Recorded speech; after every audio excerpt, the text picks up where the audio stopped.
Class 6 history chapter 2 आखेट खास संग्रह से भोजन उत्पादन तक। चैप्टर का नाम क्या है? आखेट। आखेट के मतलब होता है कोई चीज़ का शिकार करना। खाद, खाद के मतलब होता है भोजन, फूड। संग्रह, संग्रह का मतलब होता है कोई चीज़ को इकट्ठा करना, जमा करना। आप चैप्टर समझिए विस्तार से, क्या मतलब हुआ चैप्टर का नाम? आखेट खास संग्रह से। खाद के वो लोग संग्रह कैसे करते थे? शिकार करके। उसके बाद क्या हुआ? भोजन उत्पादन तक। वो लोग भोजन उत्पादन तक कैसे पहुँचे? भोजन को आखेट किए, उसके बाद वो भोजन उत्पादन कैसे किए, उस तक के बारे में हम लोग जानेंगे कि वो लोग शिकार करके भोजन करते थे। फिर उन लोगों ने शिकार को छोड़ के किस प्रकार उन लोगों ने भोजन का उत्पादन शुरू किया, इसके बारे में हम लोग इस अध्याय में पढ़ेंगे। चलिए सबसे पहले कुछ स्टोरी जान लेते हैं तुषार का। तुषार अपने एक रिश्तेदार, अपने एक रिलेशन की शादी में दिल्ली से चेन्नई जा रहा था। रेल में उसे खिड़की वाली सीट मिल गई, जहां से वो बाहर का नज़ारा देखने मग्न हो गया। उसी में व्यस्त हो गया, उसी में मग्न हो गया। तेज दौड़ती गाड़ी से उसने देखा कि पेड़ पौधे, खेत खलिहान, मैदान ग्राउंड हुआ, खलिहान बड़ी तेजी से पीछे की ओर छूटते चले जा रहे थे। तभी उसके चाचा ने उसके कंधे पर हाथ रखकर कहा, पता है, लोगों ने मात्र 150 साल पहले रेल की यात्रा शुरू की थी। यहाँ बात ध्यान देने बात इसे एक चीज नोट करिएगा कि रेल की शुरुआत आज से 150 वर्ष पहले शुरू हुई थी। बस तो इसके कुछ दशक बाद आई। बस तो इससे कुछ दशक मैंने जब रेल की शुरुआत हो गया उसके 15 साल बाद बस की शुरुआत हो गई, ये बोलना चाह रहा है। तुषार सोचने लगा कि जब लोगों के पास आने जाने के लिए तेज रफ्तार वाली सवारी नहीं थी, तो क्या वे यात्रा ही नहीं करते थे? ऐसा बात नहीं है, पहले के लोग भी यात्रा करते थे। क्या वे अपनी सारी जिंदगी एक ही जगह पर बिता दिया करते थे? नहीं, ऐसी बात नहीं है। अगला इसमें हेडिंग है आरंभिक मानव, अर्ली ह्यूमन। आखिर वे इधर उधर क्यों घूमते थे? जो आरंभिक मानव थे वो इधर उधर क्यों घूमते थे? चलिए जानते हैं। हम उन लोगों के बारे में जानते हैं जो इस महाद्वीप में 20 लाख साल पहले रहा करते थे। हम उन लोगों के बारे में जानते हैं जो इस उपमहादेश में 20 लाख साल पहले रहा करते थे। हम उन्हीं के लोग के बारे में जानकारी प्राप्त करते हैं। यहाँ एक चीज़ नोट करिएगा, जो 20 लाख साल पहले की बात हो रहा है, उस समय कोई किताबें नहीं थी, इसे नोट करिएगा। आज हम उन्हें आखेटा खास संग्रह के नाम से जानते थे। उस समय लोग अपना जीवन यापन कैसे करते थे? तो वो लोग शिकार करते थे। शिकार करके वो लोग भोजन का संग्रहण करते थे, जमा करते थे, इकट्ठा करते थे। भोजन का इंतजाम करने की विधि तरीका के आधार पर उन्हें इस नाम से पुकारा जाता था। उन लोग जो भोजन को इकट्ठा करता था, व्यवस्था करता था, और उसमें जो उसकी विधि था, उसी के नाम से हम लोग पुकारते थे। क्या नाम से पुकारे? आखेटक। आखेटक इसलिए बोले क्योंकि वो लोग शिकार करते थे, शिकारी करते थे, इसीलिए उन लोग को आखेटक नाम पड़ गया। आमतौर पर खाने के लिए वे जंगली जानवरों का शिकार करते थे। आमतौर वे जंगली जानवर का शिकार करते थे, हंटर करते थे। मछलियाँ और चिड़िया पकड़ते थे। फल फूल दाने, पौधे, पत्तियाँ, अंडे इकट्ठा करते थे। अब यहाँ ध्यान देने वाली बात यह है कि पहले लोग क्या खाते थे, जान गया हम लोग जंगली जानवर को खाते थे, मछलियाँ, चिड़िया, फल फूल खाते, जंगली फल फूल का दाना खाते थे, पौधे खाते थे, किसी का पत्ती खाते थे, अंडे इकट्ठा करते थे। आखेटक खास संग्राहक समुदाय के लोग एक जगह से दूसरी जगह पर घूमते रहते थे। वो लोग अस्थायी नहीं रहते थे, एक जगह से दूसरी जगह वो लोग घूमते रहता था। ऐसा क्यों होता था, तो इसके पीछे कारण था। क्या कारण था, चलिए पता लगाते हैं। तो पहला कारण था वो लोग का कि अगर वे एक ही जगह पर लोग एक ही जगह पर ज़्यादा दिनों तक रहते तो आसपास के पौधे, फलों और जानवरों को खाकर समाप्त कर देते थे। पहला कारण क्या था कि अगर वो लोग एक जगह रहेंगे तो उस एरिया का, उस क्षेत्र का जो भी फल होगा, पौधा होगा, जानवरों को समाप्त कर देंगे, वो चीज़ खत्म हो जाएगा, तो लोग कुछ खाने को मिलेगा नहीं। तो ये लोग क्या करेंगे, भोजन की तलाश में दूसरी जगह चले जाएंगे। पहला कारण था। दूसरा कारण क्या है कि जानवर अपने शिकार के लिए या फिर हिरण और मवेशी अपना चारा ढूंढने के लिए एक जगह से दूसरी जगह जाया करते थे। यहाँ बात क्या आया कि जानवर को पेट भरना, उसको कुछ शिकार चाहिए, तो वो हिरण को पकड़ेगा, या कोई मवेशी है, कोई मैमल्स है जो अपना खाना ढूंढेगा, एक जगह से दूसरी जगह जाएगा। अब वो जाएगा तो उसके पीछे पीछे मानव भी जाएगा शिकार करने के लिए। तीसरा कारण देखिए, तीसरा कारण है कि पेड़ों और पौधों में फल फूल अलग अलग मौसम में आते थे। कोई पौधा को लोग खाता था या उसका पत्ता का सेवन करता था, तो वो अलग अलग मौसम में आएगा, तो वो लोग एक जगह से दूसरी जगह घूमता था। चौथा कारण यह है कि पानी के बिना किसी भी प्राणी या पेड़ पौधे, चौथा कारण है कि पानी के बिना किसी भी प्राणी या पेड़ पौधे का जीवित रहना संभव नहीं हो पाता था। और पानी झीलों, झरनों व नदियों में ही मिलता था। यद्यपि कई नदियाँ और झीलों का पानी कभी नहीं सूखता था। पहले के समय में नदियाँ और झीलों के पानी कभी नहीं सूखता था। कुछ झीलों और नदियों में पानी बारिश के बाद ही मिल पाया, कुछ सूखते थे जिसमें बारिश हो जाने के बाद फिर से पानी भरता था। इसलिए ऐसी झीलों और नदियों के किनारे बसे लोगों को सूखे मौसम में भी पानी की तलाश में इधर उधर जाना पड़ता होगा। लोग पानी के तलाश में भी इधर उधर जाते थे। आगे देखिए, आरंभिक मानव के बारे में जानकारी कैसे मिलती है, हम लोग कैसे जानकारी प्राप्त करते हैं आरंभिक मानव के बारे में, चलिए जानकारी प्राप्त करते हैं। पुरातात्वविदों, आर्कियोलॉजिस्ट को कुछ ऐसी वस्तुएं मिली जो पुरातात्वविदों जो है, आर्कियोलॉजिस्ट जो है, कुछ ऐसी वस्तुएं मिली जिनका निर्माण नहीं होता, कुछ बनाया और उपयोग यूज करना आखेटक खास संग्रह के लिए किया करते थे। आखिर कैसे उसके बारे में जानकारी प्राप्त की, वो लोग जानकारी प्राप्त कैसे किए, उनका निर्माण देखा कि वो लोग क्या बनाया, और वो लोग बनाया वो किस काम के लिए बनाया था, उससे लिंक करके लोग जानकारी प्राप्त किया कि वो लोग क्या खाते थे, कैसे घरों में रहते थे, इस सब के बारे में वो लोग जानकारी प्राप्त किए। यह संभव है कि लोगों ने अपना काम के लिए, यह पॉसिबल है कि लोगों ने अपने काम के लिए पत्थरों, लकड़ियों और हड्डियों के औजार बनाए होंगे। पत्थर से, लकड़ी से और हड्डियों से औजार बनाए होंगे अपने काम के लिए।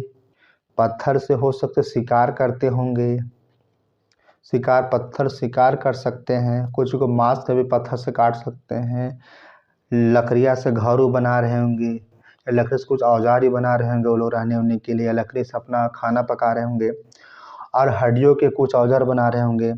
इनमें से पत्थर के भी औजार आज भी बचे, आज भी बहुत सारे पुरास्थल में साइट्स, वहाँ भी पत्थर के औजार आज भी बचे हैं। इनमें से कुछ औजार का उपयोग फल फूल काटने, कुछ औजार का उपयोग फल फूल काटने, हड्डियाँ और मांस काटने तथा पेड़ों की छाल और जानवरों की खाल उतारने के लिए किया जाता था। औजार का उपयोग किस प्रकार होता था? फल फूल को काटने के लिए, हड्डियाँ और मांस को काटने के लिए, पेड़ की छाल, जानवरों की खाल उतारने के लिए किया जाता था।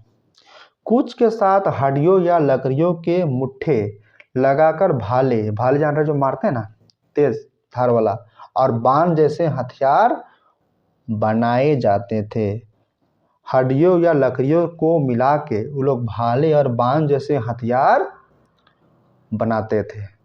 कुछ औजारों से लकड़ियाँ काटी जाती थी, कुछ औजार से वो लोग लकड़ियाँ को काटते थे, और लकड़ियाँ से क्या करते, ईंधन के रूप में क्या करते थे लोग, झोपड़ियाँ बनाता था। ईंधन के साथ साथ मतलब खाना पकता था उससे, और उसके साथ साथ लकड़ियाँ से झोपड़ियाँ बनाता था, और औजार भी उससे बनाता था। कुछ देखिए आपको बुक में दिया है, पत्थर के औजार का उपयोग बाएं तरफ देखिए इंसान के खाने योग जड़ों को खोदने के लिए किया जा रहा है। देखिए पत्थर से खोद रहा है जड़ को, और जो खाने की चीज़ है उसको निकाल के खा जाएगा वो लोग। फिर दाएं तरफ देखिए जानवरों की खाल से बने वस्त्र को सिलने के लिए किया जा रहा है। जानवरों के खाल से जो वस्त्र बना है उसको सिल रहा है वो लोग। ठीक है, नेक्स्ट देखिए, रहने की जगह निर्धारण करना। आखिर वो लोग कैसे निर्धारण करता था कि हमको कहाँ रहना है? लाल त्रिकोण वाले स्थान वे पूरा स्थल है जहां पर आकेठक खास संग्राहक के होने के प्रमाण मिलते हैं। लाल त्रिकोण वाले स्थान वे पूरा स्थल है जहां पर आकेठक खास संग्राहक के होने के प्रमाण मिले हैं। इनके अलावा भी और कई स्थानों पर आकेठक खास संग्राहक रहा करते थे। इसके अलावा भी और कई स्थानों पर आकेठक खास संग्राहक रहते थे। मानचित्र में सिर्फ कुछ गिने चुने स्थान को ही बताया गया है। बहुत सारे पुरास्थल नदियों और झीलों के किनारे पाए गए हैं। हम लोग एक बार मैपिंग कर लेते हैं। तो मैप में देखिए, यहाँ देखिए संकेत दिया है। सबसे पहला जो है रेड कलर में देखिए, उसमें पूरा पाषाणिक पुरास्थल बताया गया। पूरा के अर्थ होता है प्राचीन, और पाषाण के मतलब होता है पत्थर। फिर देखिए नवपाषाण, नव मतलब होता है नया, और पाषाण मतलब पत्थर, नया पत्थर। पुरास्थल मतलब साइट मतलब बहुत सारे, जैसे मान चलिए हम लोग का एग्जाम्पल के लिए बोल रहे हैं, जैसे बुर्जहोम है, चिरौंद है, गुरुफॉल है, ब्रह्मगिरी, हल्लूर, ये सब क्या है, साइट है, पूरा स्थल है जहाँ से कुछ न कुछ हमको प्राप्त हुआ है, उसी को हम लोग पूरा स्थल बोलते हैं। महापाषाणिक पुरास्थल देखिए, आरंभिक गांव देखिए, और आधुनिक नगर देखिए। आधुनिक नगर देख लीजिए, आधुनिक नगर याद कर लीजिएगा। देखिए आधुनिक नगर आपको दिख रहा है मुंबई, आधुनिक नगर कौन है, मुंबई। और देखिए कोलकाता, आधुनिक नगर दिया गया है मुंबई और कोलकाता। आधुनिक नगर कौन कौन है, मुंबई और कोलकाता। फिर देखिए आपका पूरा पासिंग देखिए, जहाँ से पुराना आपको पत्थर मिला है। देखिए कुरनूल गुफा ने मिला है, होसंगी से मिला है, फिर देखिए हुसंगी, देखिए भीम भीमबेटका से मिला है। फिर देखिए वो हो गया। इसके बाद देखिए नव नवपाषाणपुरा स्थल, देखिए पयमपल्ली, आपका पयमपल्ली है, आंध्र प्रदेश में है। हल्लूर देखिए आपका हल्लूर है, हल्लूर भी आपका आधुनिक आंध्र प्रदेश में ही था। फिर देखिए आपका कोलडिया है, कोलवडिया है, देखिए ये सब क्या है, नवपाषाणिक पुरा से नया नया पत्थर मिला है इसमें। महागरा देखिए, महागरा कहाँ है, उत्तर प्रदेश में। और कोलडिया भी कहाँ है, उत्तर प्रदेश में था। चिरौंद देखिए, चिरौंद कहाँ है, आधुनिक बिहार में है, आधुनिक बिहार में। फिर देखिए आपका मेहरगढ़ कहाँ है, आधुनिक पाकिस्तान में है। फिर देखिए बुरझोम कहाँ पर है, आधुनिक कश्मीर में है। फिर देखिए चिरौंद बता दिए। फिर देखिए क्या है, दार्जिलिंग होर्डिंग, देखिए दार्जिलिंग होर्डिंग। अब आगे बात करते हैं। चूंकि पत्थर के उपकरण बहुत महत्वपूर्ण थे उस समय, पत्थर के उपकरण बहुत महत्वपूर्ण थे, इसलिए लोग ऐसी जगह ढूंढते रहते थे, इसलिए लोग ऐसी जगह ढूंढते रहते थे जहां अच्छे पत्थर मिल सके। उस समय पूरा पत्थर का ही दुनिया था, उस समय सब पत्थर से ही टिके रहते थे, इसीलिए वो लोग नए नए पत्थर को ढूंढा करते थे। आगे देखिए, आप बुक में एग्जाम्पल को दिया साइड में, पहले तो भीमबेटका कहाँ है, आधुनिक मध्य प्रदेश में। इसमें क्या मिला है, इस पुरातन से क्या मिला है, इस पुरास्थल पर गुफाएं और कंदराएं मिली है, गुफाएं और कंदराएं मिली है। लोग इन गुफाओं में रहते थे, और क्यों रहते थे, क्योंकि उन्हें बारिश और धूप और हवाओं से क्या मिलती थी, राहत मिलता था। ये गुफाएं कहाँ था, नर्मदा घाटी के पास था। ये गुफाएं कहाँ था, नर्मदा घाटी के पास था। आगे देखिए शैल चित्रकला, इनमें से हमें क्या पता चलता है कि जिन गुफाओं में लोग रहते थे उनमें से कुछ की दीवारों पर चित्र मिले हैं, उनमें से कुछ की दीवारों पर चित्र मिले हैं। इनमें कुछ सुंदर उदाहरण मध्य प्रदेश और दक्षिणी उत्तर प्रदेश की गुफाओं से मिले चित्र हैं। दो जगह से मिला है चित्र, एक मध्य प्रदेश और एक दक्षिणी उत्तर प्रदेश की गुफाओं से, वहाँ पे चित्र मिला है। इसमें जंगली जानवरों की बड़ी कुशलता मीन्स स्किल से, कुशलता से सजीव चित्रण किया गया। चित्र मतलब ऐसा बताया गया जैसे कि वो अभी वहाँ पे खड़ा है, वहाँ पर से बैठा है, इस प्रकार उसको बताया गया है। नेक्स्ट देखिए, इस प्रकार के लोग पत्थरों में रहते थे, इसके अंदर गुफा बना के कंदराओं में, इसी में लोग रहते थे। क्यों रहते थे हमको बता चुके हैं पहले, देख लीजिए कि क्योंकि वहाँ बारिश से, धूप से और हवा से वो लोग को राहत मिलता था। ये गुफा कहाँ था, नर्मदा घाटी के पास था। नेक्स्ट बात करते हैं पूरा स्थल, हम बता चुके हैं, फिर से देख लीजिए बुक क्या कहता है। पूरा स्थल इंग्लिश में साइट्स, पूरा स्थल उस स्थान को कहते हैं जहाँ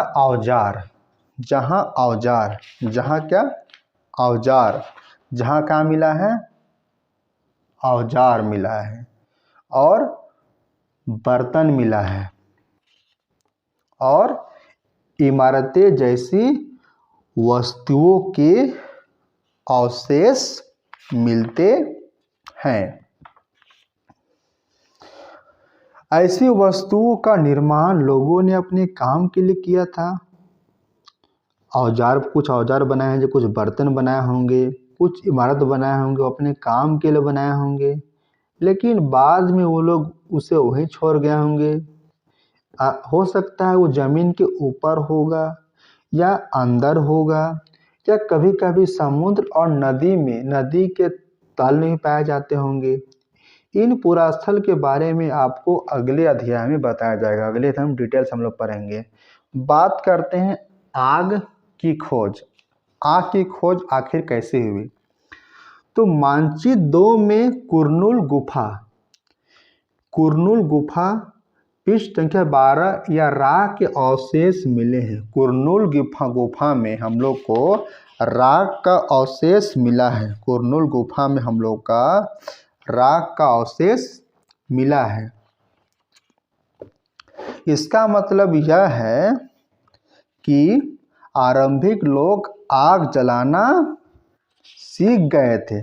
उस समय लोग आग जलाना सीख गए थे।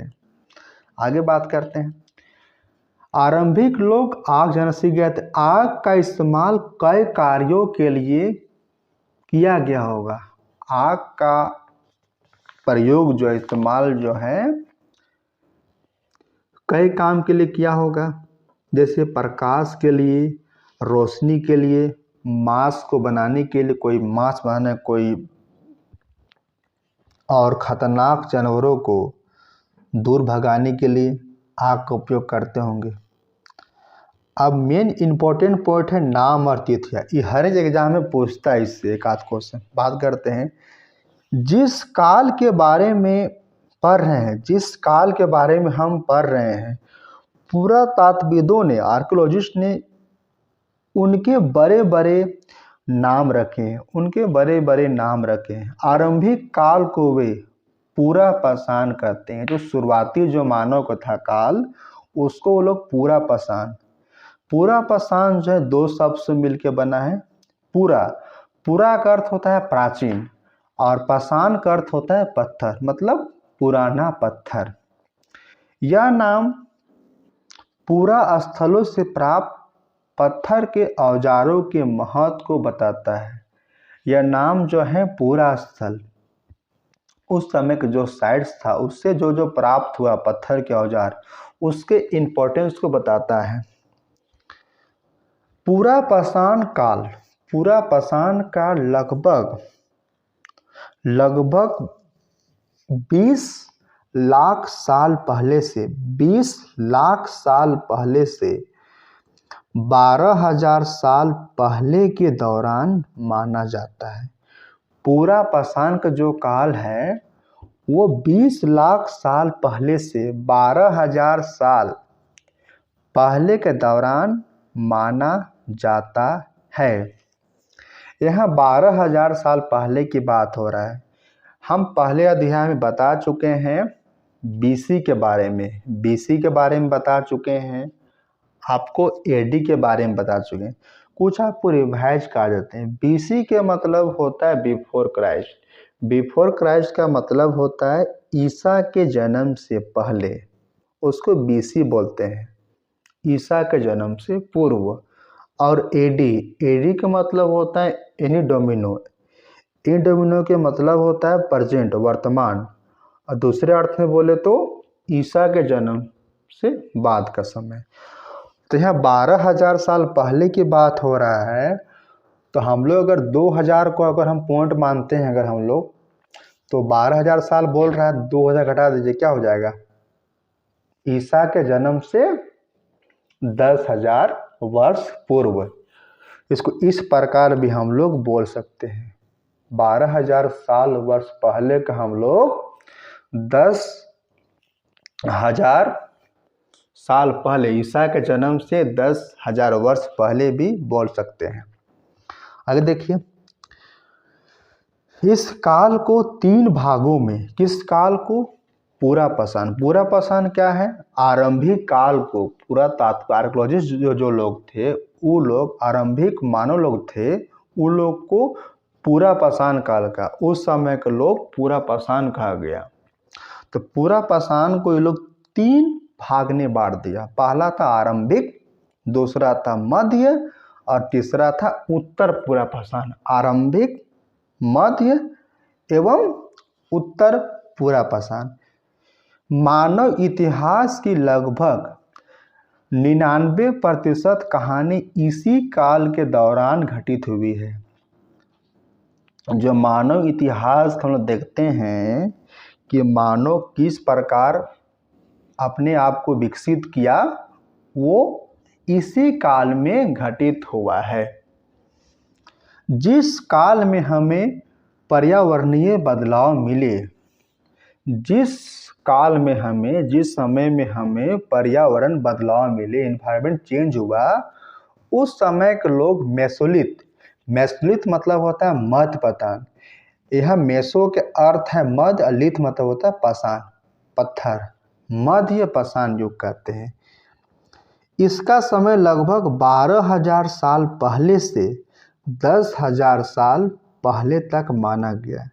मध्य पाषाण का जो समय है वो है 12,000 साल पहले से 10,000 साल पहले तक माना गया है। इस काल के पत्थर आमतौर पर छोटे होते थे।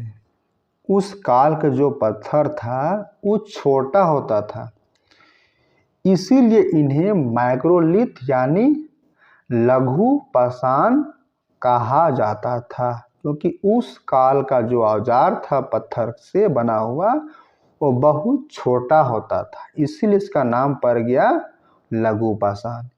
प्रायः इन औजारों में हड्डियाँ या लकड़ियों के मुट्ठे लगे हंसिया और आरी जैसे औजार मिलते हैं। उस समय जो था हड्डियों लकड़ियों से मिलाकर हंसिया और आरी जैसे औजार मिलते थे। साथ साथ पूरा पाषाण युग वाले औजार भी इस दौरान बनाए जाते थे। साथ साथ पहले के जो पूरा पाषाण युग में जो औजार बनता था वो भी इस दौरान बनाया जा रहा था। अगले युग की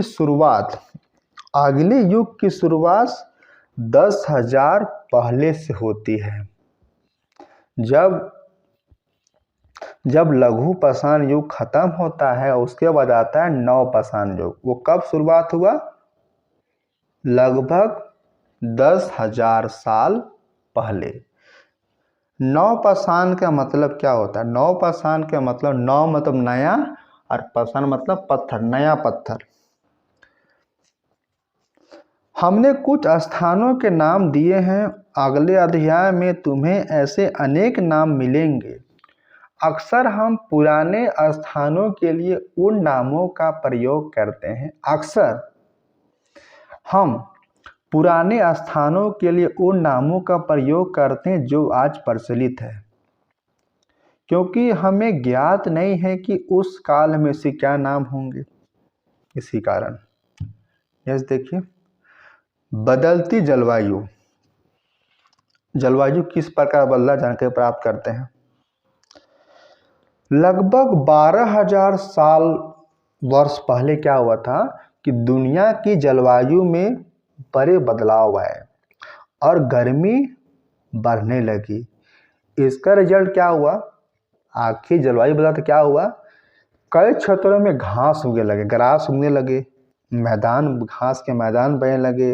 हिरन, बारहसिंगा, भेड़, बकरी और गाय जैसे जानवरों की संख्या बढ़ा। क्यों बढ़ा? क्योंकि जलवायु बदला तो घास के मैदान बनने लगे, ठीक है। और ये जो जानवर थे लगभग लोग घास खाकर जिंदा रह सकते हैं, सरवाइव कर सकते थे। लोग इन जानवरों का शिकार करते थे, हंटर करते थे। वे भी इनके पीछे आए। कौन आए? मानव आए। और इनके खाने पीने की जो उसका आदत था, जो उसके हैबिट था, क्या खाता था वो लोग, और प्रजनन के समय की जानकारी हासिल करने लगे। प्रजनन के समय की जानकारी लोग हासिल करने लगे। हो सकता है तब लोग इस जानवरों को पकड़कर अपनी जरूरत के अनुसार पालने की बात सोचने लगे हो। क्या बोल रहे हैं पॉइंट? कि तब लोग इस जानवर को पकड़कर जो प्रजनन देता, जिसमें प्रजनन की क्षमता थी, पकड़कर अपनी ज़रूरत के अनुसार पालने की बात सोचने लगे। उसको पेट मैंने पालतू बनाने लगा। साथ ही इस काल में मछली भी भोजन का महत्वपूर्ण स्रोत बन गई। खेती और पशुपालन की शुरुआत। हम लोग क्या इससे पहले पढ़े? जलवायु बदल गया तो क्या हुआ? घास उगने लगे तो बहुत सा जानवर आने लगे, जैसे कि हिरण बताए थे, बारहसिंगा, भेड़, बकरी, गाय, ये जानवर आने लगे तो घास हो गया। उसी घास को खा के लोग जीवित रहने लगे और जहाँ लोग का शिकार करने लगा। शिकार करते करते वो लोग को जान गया तो लोग क्या खाता है और उसका प्रजनन के समय जान गया वो लोग, ठीक है। तो वो लोग जाने लगा कि उसको पालने के बाद सोचने लगे इसको हम लोग पालेंगे, और उस समय लोग मछली का ही भोजन के रूप में इस्तेमाल करते थे। अब आगे बात करते हैं खेती और पशुपालन की शुरुआत। खेती और पशुपालन की शुरुआत होने लगा करते हैं। इसी दौरान उपमहाद्वीप के अलग अलग इलाकों में गेहूं, जौ और धान जैसे अनाज प्राकृतिक रूप से उगने लगे। उस समय क्या हुआ, जब जलवायु बदला तो अलग अलग इलाकों, अलग जगहों पे गेहूं, जौ और धान उगने लगा प्राकृतिक रूप से, नेचर रूप से। शायद महिलाएं, पुरुषों और बच्चों ने इन अनाजों को भोजन के लिए जमा करना शुरू कर दिया होगा। साथ ही वे यह भी सीखने लगे होंगे कि यह अनाज कहाँ उगते थे। वो लोग जानकारी प्राप्त करने लगा यह अनाज क्यों उग रहा है, कहाँ से आ रहा है और कब पक कर तैयार होते थे, ये भी जाने लगा कि पकता कब है। ऐसा करते करते लोगों ने इन अनाजों को खुद पैदा करना सीख लिया, खुद से लोग पैदा करना सीख लिया होगा। इस प्रकार धीरे धीरे वे कृषक बन गए होंगे। कृषक किस प्रकार बने, हम बताएं कि जब जलवायु बदला तो अलग अलग इलाकों में गेहूँ, जौ और धान प्राकृतिक रूप से उगने लगा। कोई उसको लगा नहीं था, अपने प्रकृति उसको दिया। तो उसमें महिलाएं थे, पुरुष थे, बच्चे थे, अनाज को जमा किया। साथ ही वे सीखने लगे कि अनाज कहाँ उग रहा है और कब पक रहा है, कब हम लोग इस्तेमाल कर सकते हैं उसको खाने के लिए। ऐसे करते करते वो लोग खुद से उसको पैदा करना, ग्रो करना सीख लिया और धीरे धीरे वो लोग कृषक बन गए। इस तरह लोगों ने अपने घरों के आसपास चारा कुछ खाने का रखकर जानवरों का आकर्षक अट्रैक्टिव किया अपने और उन्हें पालतू बनाया होगा। जानवरों, आपने घर के आसपास को दाना रख दिया, कुछ खा रख दिया, जानवर आएगा, खाना खाएगा, उसके बाद आकर्षित होगा, फिर उसको पालतू बना देगा, फिर उसको पालेगा वो लोग। सबसे पहले जिस जंगली जानवर को पालतू बनाया गया, सबसे पहले जिस जंगली जानवर को पालतू बनाया गया वह कुत्ते का जंगली पूर्वज था। यहाँ ध्यान देने वाली बात है कि सबसे पहले जब मानव जिस जानवर को पालतू बना वो कौन था? कुत्ता का पूर्वज था। कुत्ता के बाद अब का आया भेड़ बकरी, सबसे पहले कुत्ता आया था, डॉग। धीरे धीरे लोग भेड़ बकरी, गाय और सुअर जैसे जानवरों को अपने घरों के नजदीक आने को उत्साहित करने लगे। ऐसे जानवर झुंड में, ऐसे जानवर ग्रुप में रहते थे। ज्यादातर लोग क्या खाते थे? जानवर घास खाते थे। अक्सर लोग अन्य जंगली जानवरों के आक्रमण से इनकी रक्षा क्या करते थे या सुरक्षा क्या करते थे? अक्सर लोग ये जानवरों को, जंगली जानवरों से क्या करते थे? बचाया करते थे, रक्षा करते थे। और इसी तरह धीरे धीरे वे पशुपालक भी बन गए। किस प्रकार पशुपालक बने, बात करते हैं। वो लोग घर के आसपास चार रखने लगा, कुछ खाना रखने लगा, जो अपना उसको खाना खाया, फिर उसको पालतू बनाया।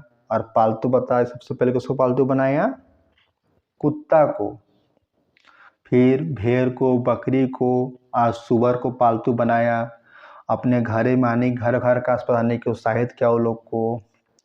और वो लोग का जानवर था, झुंड में ग्रुप में रहता था वो लोग, और ज़्यादातर लोग घास ग्रास खाता था वो लोग। अक्सर लोग जंगली जानवरों के आक्रमण से इनकी सुरक्षा किया करते थे। लोग जो थे वहाँ के, वो लोग इसको बचाते थे जंगली जानवर से, ताकि उनके खा न जाए उसको। और इसी तरह वो धीरे धीरे पशुपालक, पशु को पालने वाले बन गए, पशुपालक बन गए। अब है घरेलूकरण की प्रक्रिया। घरेलूकरण की प्रक्रिया मतलब लोग किस प्रकार बसने लगे। बात करते हैं किस प्रकार बसने लगे।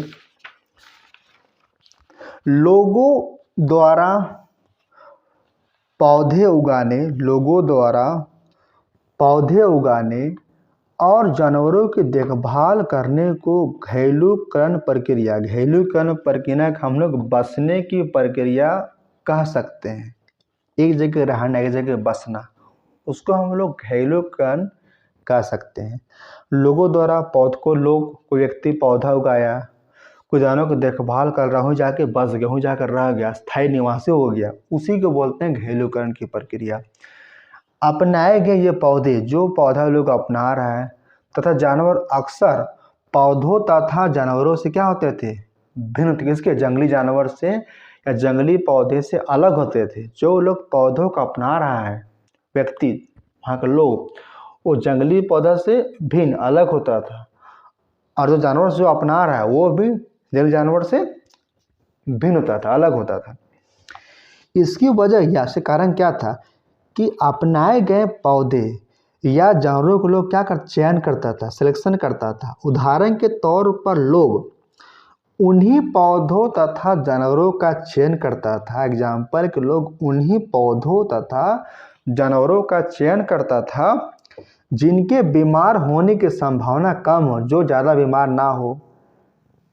लोग उन्हीं पौधा को चुनता था जिसके बड़े दाना हो, ठीक है, और उसकी मजबूत डंठल, मतलब जिसमें अनाज उगता है ऊपर में, जहाँ पकता है डंठल, वो क्या होना चाहिए, मोटा हो, मजबूत हो, जिससे अनाज जल्दी नीचे ना गिरे, पके तब नीचे गिरे। ऐसे पौधों के बीजों को संभाल कर रखने लगा लोग। जो बीज था उसको संभाल कर रखें, क्योंकि अगले साल फिर इसको यूज करेंगे हम लोग ग्रो करने में पौधा को, ताकि फिर से उगाने के लिए उनके गुण सुरक्षित रह सके। उन्हीं जानवरों का आगे प्रजनन के लिए चुना जाता था जो आमतौर पर अहिंसक नहीं होते थे। इसलिए हम देखते हैं कि पाले गए जानवर तथा कृषि के लिए अपनाए गए पौधे जंगली जानवरों तथा पौधे से धीरे धीरे अलग होते गए। जो व्यक्ति, जो लोग उस समय जानवर को पाल रहा था और जो कृषि के लिए पौधे उगा रहा था, वो जंगली पौधे, जंगली जानवर से अलग भिन्न होते चला गया। मिसाल के तौर पर जंगली जानवरों की तुलना में पालतू जानवरों के दांत और सींग छोटे होते हैं। पालतू जानवर के सींग और दांत छोटे होते हैं, जंगली जानवरों के सींग और दांत बड़े होते हैं। यह प्रक्रिया पूरी दुनिया में धीरे धीरे चलती रही। यह जो प्रक्रिया, कौन प्रक्रिया, कृषक और पशुपालन जो प्रक्रिया था, वो धीरे धीरे चलती रही। यह करीब 12,000 साल पहले शुरू हुई। यह प्रक्रिया कब शुरू हुई थी? 12,000 साल पहले। क्यों हुई थी? क्योंकि मौसम बदल रहा था, जलवायु बदल रहा था। जलवायु बदला था तो सभी जगह घास उगने लगे थे, घास के मैदान बनने लगे थे, घास के मैदान बनने लगे तो वहाँ बहुत सारे जानवर आ गए। बताया था आपको, भेड़, बकरिया, बारहसिंगा था नहीं, सब हिरन सब था, वो सब आने लगे। धीरे धीरे वो लोग उसको पालने लगे, घर आके चार रखने लगे। उसी प्रकार वो लोग पशुपालक बन गए थे। वास्तव में आज हम जो भोजन करते हैं वो इसी प्रक्रिया की वजह से है। आज जो हम भोजन करते हैं इसी प्रक्रिया से, क्योंकि हमें अतीत ही बताया था कि पशु जो कैसे पाला जाता है, कौन पशु को पाला जाता है, कौन जंगली है, कौन जंगली नहीं है, कौन पौधे खाना, कौन पौधे को नहीं खाना, यह हमें अतीत ही बताता है।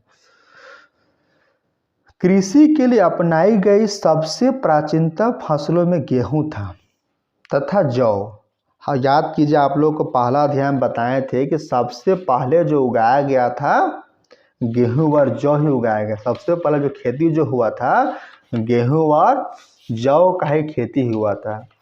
और वो कहाँ हुआ था याद कीजिए, सुलेमान और किरथर पहाड़िया। सुलेमान और किरथर पहाड़िया किधर है? आपका नॉर्थ वेस्ट में, उत्तर पश्चिम में है। याद कीजिए, उसी में सबसे पहले लोग गेहूं और जौ उगाए थे। वो लोग कब उगाए थे? आज से लगभग 8000 वर्ष पहले, ये हम बता चुके हैं। और उसी समय लोग भेड़ बकरी गाय बैल को पालतू बनाया था। याद कीजिए, अगर देखिए, उसी तरह सबसे पहले पालतू बनाए गए जानवरों में कुत्ते के बाद कौन आता था? भेड़ बकरी। उसके बाद भेड़ बकरियाँ लगा, कुत्ता है, उसके बाद भेड़ बकरियाँ लगा, पालतू बनाने लगा। आगे बात करते हैं एक नवीन जीवन शैली, एक नया लाइफस्टाइल क्या है, बात करते हैं। तुम किसी पौधे के बीज को बोकर देखो, किसी पौधे को बोकर देखो, कहीं छींट के देखो, रख के देखो मिट्टी में, तुम पाओगे कि इसे विकसित होने में कुछ वक्त लगता है। इससे विकसित होने में, उसको बनने में, ग्रो होने में कुछ टाइम लगेगा। कुछ दिन हो सकता है, कुछ महीना हो सकता है, या कुछ साल हो सकता है। इसलिए जब लोग पौधे उगाने लगे, जब कोई प्लांट को ग्रो करने लगे, तो उसकी देखभाल केयर करने के लोग लंबे समय तक रहना शुरू कर दिए। बीज बोने से लेकर फसलों के पकने तक पौधे की सिंचाई, पौधे में पानी देना, सिंचाई बोलते हैं। पौधे की सिंचाई करने, खरपतवार, घास सबको निकालना, पौधे के आसपास से खरपतवार हटाने, जानवरों और चिड़ियों से उनकी सुरक्षा करने जैसे बहुत से काम शामिल थे। कटाई के बाद अनाज का उपयोग बहुत संभाल कर करना पड़ता था। कटाई के बाद जब फसल पक गया, उसको काट दिए, कटाई के बाद उसका उपयोग बहुत संभल कर करना पड़ता था। अनाज को भोजन और बीज दोनों ही रूपों में बचाकर रखना आवश्यक था। उसका अनाज उसका खाने के लिए उपयोग करता था और कुछ बचा के अगला साल से ग्रो किया जा सके। इसलिए लोगों को इसके भंडारण की बात सोचनी पड़ी। स्टोर करने के बाद, उसको जमा कर रखने के बाद सोचनी पड़ी। बहुत से इलाकों में लोगों ने मिट्टी के बड़े बड़े बर्तन बनाए। लोग उसको जमा करने के लिए, स्टोर करने के लिए बड़े बड़े बर्तन बनाए, मिट्टी के टोकरियाँ बुनी, या फिर जमीन में गड्ढा को वहाँ रख दिए। जानवर चलते फिरते खाद्य भंडार, जानवर जो थे चलते फिरते खाद्य भंडार थे, स्टोर था। वो लोग चलते फिरते कैसे तो बात करते हैं, जानवर बच्चा देते हैं, बच्चा देकर जानवर, उसका जनसंख्या भी बढ़ेगा। अगर जानवरों की देखभाल की जाए तो उनकी संख्या तो बढ़ती है, वो जनसंख्या बढ़ेगा, उसके साथ साथ आपको दूध भी देगा। और वो दूध क्या है? भोजन के एक अच्छा स्रोत है। यही नहीं, जानवर से हमें मांस भी मिलता है। इससे हम लोग क्या समझे कि पशुपालन क्या है? भोजन के भंडारण के क्या तरीका है। नेक्स्ट बात करते हैं। आओ आरंभिक कृषकों और पशुपालकों के बारे में पता करें। क्या तुम्हें नीले मानचित्र 2 पृष्ठ संख्या 12 में क्या तुम्हें नीले वर्ग दिखाई दे रहे हैं, दिख रहा है? इनमें से प्रत्येक बिंदु उस जगह को दर्शाता है जहां पुरातत्वविदों को शुरुआती कृषक और पशुपालकों के साक्ष्य मिलते हैं। क्या मिलता है? पशुपालक और कृषकों के साक्ष्य मिलते हैं। कौन सा में? नीले जो आपको नीले में कौन कौन दिख रहा है, ध्यान दीजिए आप। आपका पयमपली है, हल्लूर है, चिरौंद है, बुर्जहोम है, ग्रुपकौल है, महागरा है, कोलवेढिया है और मेहरगढ़ है। यही सब नीले वर्ग में। वहाँ क्या मिला? शुरुआती कृषक और पशुपालक मिले, उसका साक्ष्य मिला, एविडेंस मिला। यह पूरे उपमहाद्वीप में पाए गए हैं। इनमें सबसे महत्वपूर्ण पश्चिमोत्तर माने वेस्ट साइड था। पाकिस्तान में कौन था? आधुनिक कश्मीर। आधुनिक कश्मीर में कौन सी जगह था? साइड याद कीजिए, बुर्जहोम। पूर्वी तथा दक्षिण भारत में, पूर्वी तथा दक्षिण भारत में, पूर्वी तथा दक्षिण भारत में, पूर्वी में कौन था? चिरान था कीजिए, और दक्षिण में कौन था? हल्लूर था। हल्लूर कहाँ है? आंध्र प्रदेश में। और पयमपल्ली, पयमपल्ली हल्लूर दक्षिण में था, साउथ तरफ था। कौन था? हल्लूर और पयमपल्ली, ये दोनों कहाँ था? आधुनिक आंध्र प्रदेश में था। ये देखिए, वास्तव में ये निर्दिष्ट स्थान, जो स्थान आपको दिया गया है, कृषकों और पशुपालकों की बस्तियाँ थी। वो क्या थी? कृषकों और पशुपालक की बस्तियाँ थी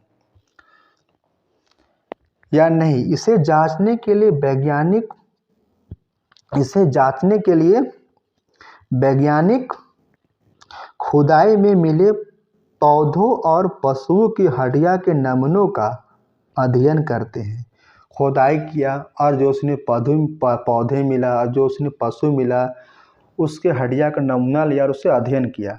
इसमें सबसे रोचक इंटरेस्टिंग बात यह था कि जले हुए अनाज के दानों के अवशेष है। उसमें जले हुए अनाज के दाने की अवशेष, क्या चला पता?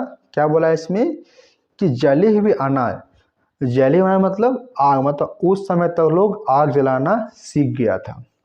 ऐसा लगता है कि यह गलती से या फिर जानबूझकर जलाए गए होंगे।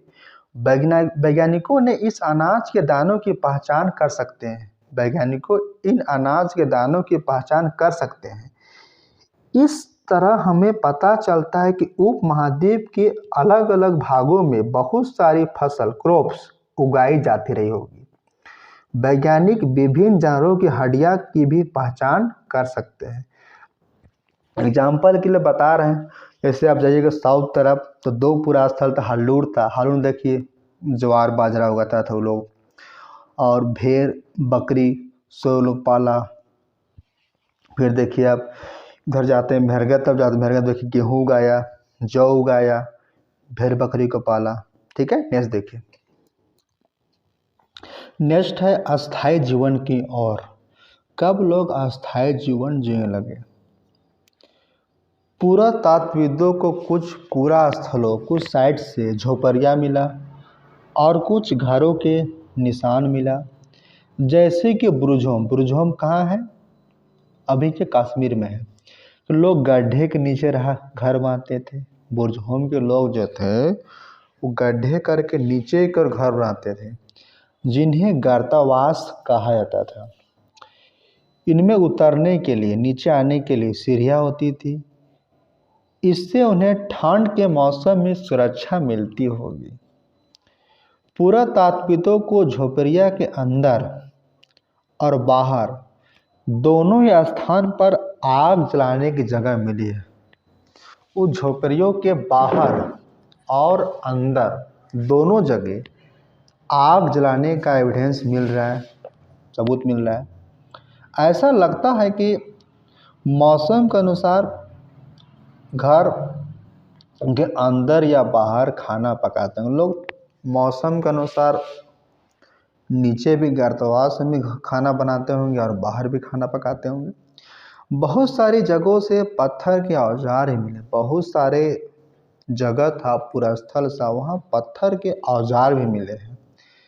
इनमें से कई ऐसे हैं जो पूरा पाषाण युग का है। पूरा पाषाण में प्राचीन पत्थर का उपकरण था, इसलिए इन्हें नवपाषाण युग माना गया है। इनमें वे औजार भी हैं जिनकी धार शार्प को अधिक पैना करके उन पर पाली चढ़ाई जाती थी। ओखली और मूसल का प्रयोग आज अनाज तथा वनस्पति वंश जो प्राप्त होने चीज को पीसने के लिए आज भी करते हैं। आज हजारों साल बाद भी ओखली और मूसल का प्रयोग अनाज पीसने के लिए किया जाता है, आज भी करते हैं हम लोग। इस तरह प्राचीन समय के औजार का निर्माण और प्रयोग लगातार होता रहा। प्राचीन समय का जो लोग औजार बनाए होंगे, निर्माण किए होंगे, उसका प्रयोग भी लगातार अभी तक हो रहा है। कुछ औजार हड्डियों से भी बनाए थे, बहुत सारे औजार थे, उनमें से कुछ हड्डियों से भी बनाए जाते थे। इसे देखिए, पत्थर दिया हुआ है, देख लीजिए। ये जितना भी पत्थर दिख रहा है आपका, पूरा पाषाण का है। नवपाषाण युग के पूरा स्थल से, नवपाषाण युग का जो साइट था, उनमें से बहुत प्रकार के मिट्टी के बर्तन मिला। कभी कभी इन पर कुछ कुछ डिजाइन बना होता था। बर्तनों का उपयोग आखिर लोग चीज़ों को रखने के लिए करता होगा। धीरे धीरे लोग उसका खाना बना के रखने लगा, और उसके बाद उसको कुछ चावल, गेहूँ, अनाज, दाल जैसे लोग को रखने के लिए किया होगा। इसके साथ साथ लोग कपड़े बुनने लगा, उसके बाद लोग कपड़ा बुनने लगा, सिलने लगा। इसके लिए कपास को उगाना शुरू किया, कपास उगा के लोग कपड़ा बनाने लगा। क्या ये परिवर्तन हर जगह एक ही साथ आए होंगे? ऐसा नहीं है, हर जगह एक साथ सब कुछ बदलाव नहीं हो सकता है। क्योंकि एक तरफ जहाँ कई जगहों पर, बहुत सारी जगहों पे, कई जगहों पे स्त्री पुरुष शिकार और भोजन संग्रह करने का काम करते थे। बहुत सारे लोग देखिएगा, बहुत जगह लोग कृषक नहीं बने थे, खेती नहीं करते थे। वहाँ लोग जानवरों को शिकार करके भोजन इकट्ठा करते थे। लेकिन बहुत जगह देखिए, हज़ारों साल पहले लोग पशुपालक बन गए, कृषक बन गए, उससे लोग अपना जीवन यापन करने लगे। मेहर घर में जीवन मृत्यु, मेहर घर के बारे में हम पढ़ते हैं। मेहर घर कहाँ है? आधुनिक पाकिस्तान में है। उसके बारे में पढ़ते हैं, जीवन मृत्यु के बारे में। यह ईरान जाने वाले सबसे महत्वपूर्ण रास्ते बोलन दरे के पास एक हरा भरा समतल स्थान है। यह कहाँ पर है? ईरान जाने वाला रास्ता में है। कौन सा दरा में? बेलन दरा। पहाड़ पर्वत जब उसे चोटी बनाता है, श्रृंखला बनाता है, तो जाता है बीच रास्ता, उसी को हम लोग दरा बोलते हैं। तो कौन दरा है? बोलन दरा। तो उसी के पास एक समतल स्थान है, हरा भरा, वो क्या है? मेहरगढ़ है। तो वहाँ के लोग क्या करते थे? वहीं के लोग सबसे पहले गेहूँ व जौ उगाया था।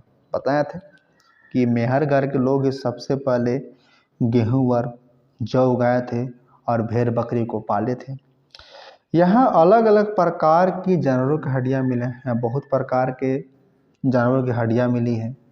इनमें हिरन तथा सूअर जैसे जंगली जानवरों तथा भेड़ और बकरियों की हड्डियाँ मिली है। हिरन का मिला हड्डी, सूअर का मिला, भेड़ का मिला, बकरी की मिला, इस सब का हड्डियाँ मिला है। मेहरगढ़ में इसके अलावा चौकोर तथा आयताकार घरों के अवशेष भी मिले हैं। इसके अलावा घर मिला है, चौकोर तथा आयताकार घरों के अवशेष मिले हैं। प्रत्येक घर में 4 या उससे ज़्यादा कमरे थे। पर जितना भी घर था, प्रत्येक सबसे कम से कम 4 रूम होता था उस समय के लोग का। हो सकता है कुछ रूम में लोग अनाज इकट्ठा करता था, भंडार करता होगा, स्टोर करता होगा अनाज को। मृत्यु के बाद सामान्यतः मृतक के सगे संबंधी, जब कोई मृत्यु होता था कोई आदमी को, तो उसके सगे संबंधी थे, उनके प्रति सम्मान जताते थे। लोगों की आस्था है कि मृत्यु के बाद भी जीवन होता है। वो लोग का मानना था, आस्था था, विश्वास था कि मृत्यु के बाद, मरने के बाद भी जीवन होता है। इसलिए वो लोग कब्र में जो लोग व्यक्ति मर गया, उसका कुछ सामान को भी रख दिया जाता था उसे कब्र में। मेहरगढ़ में ऐसी कई कब्रें मिली हैं। जैसे एग्जाम्पल के लिए, एक कब्र में एक मृतक के साथ एक बकरी को भी दफनाया गया है। जो व्यक्ति मर गया, उसे कब्र में एक बकरी को भी दफनाया गया। क्यों किया ऐसा? क्योंकि माना कि इस परलोक ने मृतक के खाने के रखा गया होगा। जब परलोक में चल जाएगा तो उसको वहाँ जाकर वो खाएगा, ऐसा वो लोग